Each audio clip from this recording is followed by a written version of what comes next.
This is the White Pacman, and regardless of the association with the less serious Pacman character, this Depthmaster is a serious diver that can reach depths up to 1000 meters despite the small and the thin profile of it. So we are looking at an important reissue not only for Nivada Grenchen but also for the Swiss watchmaking industry, because this Depthmaster 1000 was one of the pioneers of the first tool watches given by Switzerland.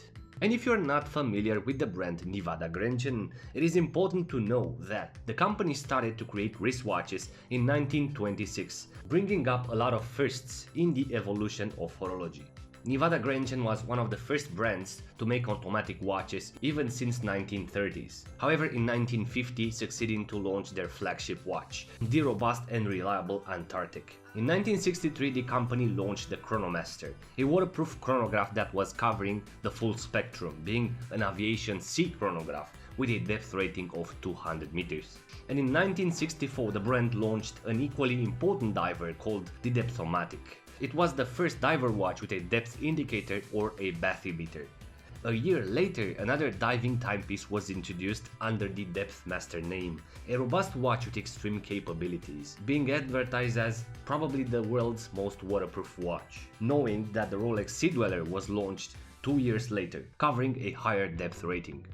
And it is incredibly interesting how back in the days a 39mm case with a height of approximately 13mm could have offered 1000 meters without the need of a helium escape valve. Just amazing.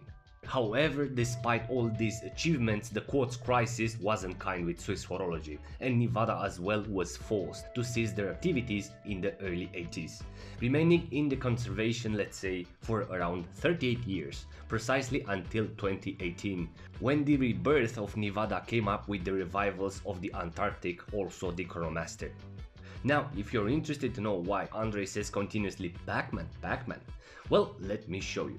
At the beginning of the 80s, the Pacman phenomenon exploded, and the association with the minute indexes of the Nivada Depthmaster was kind of natural. After all, how often do you find a diver with such indexes, especially looking at the 3, 6 and 9 numerals? Now, there is also an awesome quirky model that has, instead of seconds hand, a pixeled jellyfish that obviously reminds us of the famous ghosts Clyde, Blinky, Pinky and Inky. This is personally an original touch that made me fall in love with the brand from the moment I've seen the first picture with the Depthmaster. So I was very excited to work with Nivada because before the review proposal I was already a fan of the brand, being interested to buy the Arctic Spider, also the Pacman. And I appreciate the modern reinterpretations, but I'm thrilled to see these watches relaunched, crafted almost in the same manner as they were released 50 or 60 years ago. And that is an aspect that made me a fan of the brand. Now, this Depthmaster, or the Pacman, has a third nickname, as being the Mini Panerai, looking indeed similar with the Panerai Submersibile. But in terms of who was first, you might think that Nivada found in the 60s a source of inspiration for the pillowcase from the Radiomir model, but in reality the Pacman was launched 30 years before the birth of the Panerai Submersibile. But getting back, the watch comes on a box which I find it small, practical and elegant in the same time. And after we peel off all the protective stickers, et voila! And as first impressions, yes, I was expecting to find the Pacman as being a bit bigger on the wrist.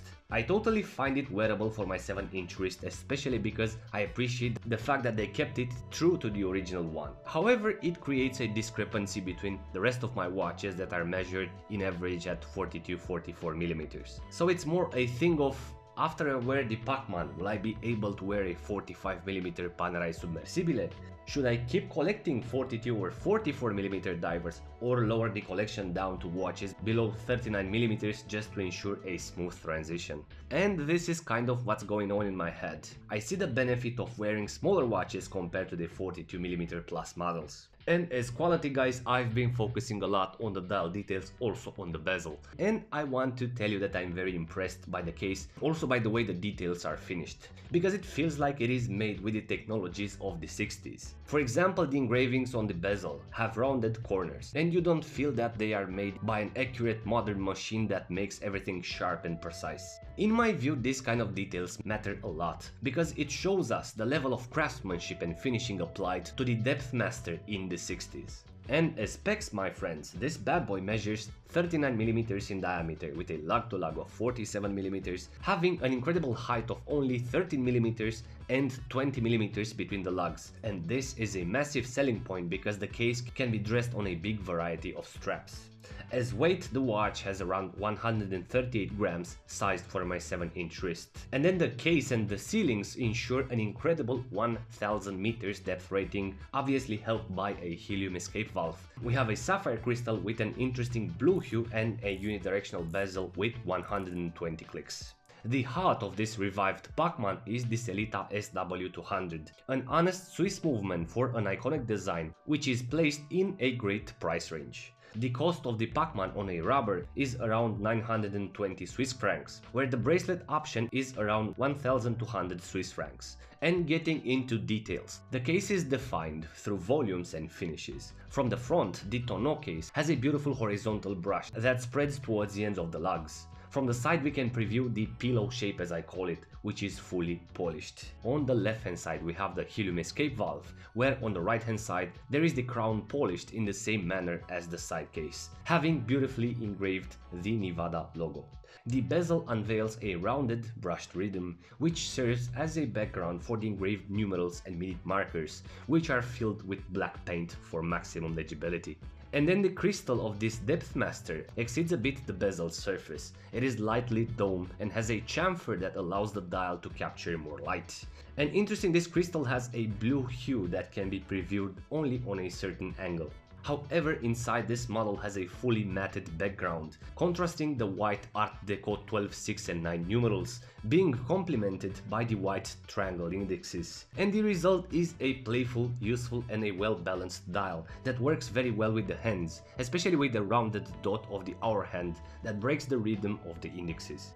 Now, the lume is good and covers all the white indexes proposed in this version of Pacman. And a thing to know, the 12 o'clock triangle bezel doesn't have lume, because the triangle pip was left in the same spirit as the original model was made. And as wearability and comfort, definitely this Depthmaster settles very well on the wrist due to the small size. The bottom of the watch is not big and allows the case to sit closer to the skin, being perceived as a well-balanced volume on the wrist. And what do I love about this brand is the fact that they offer the Pacman in multiple straps and sizes. There is the Tropic, the Beads of Rice, also a leather option. They have also vintage inspired bracelets that are offered on other watches, but they can be purchased separately, like this elastic bracelet which makes the watch elegant but practical in the same time. Now, the Beads of Rice bracelet that comes with the watch is very well built, and I like the fact that it is approached on a vintage style way. We have solid end links, we have brushed links on the sides, and on the center the iconic polished Beads of Rice. The clasp is short and brushed, signed by the brand. And we also have a vintage approach on how we pull the clasp.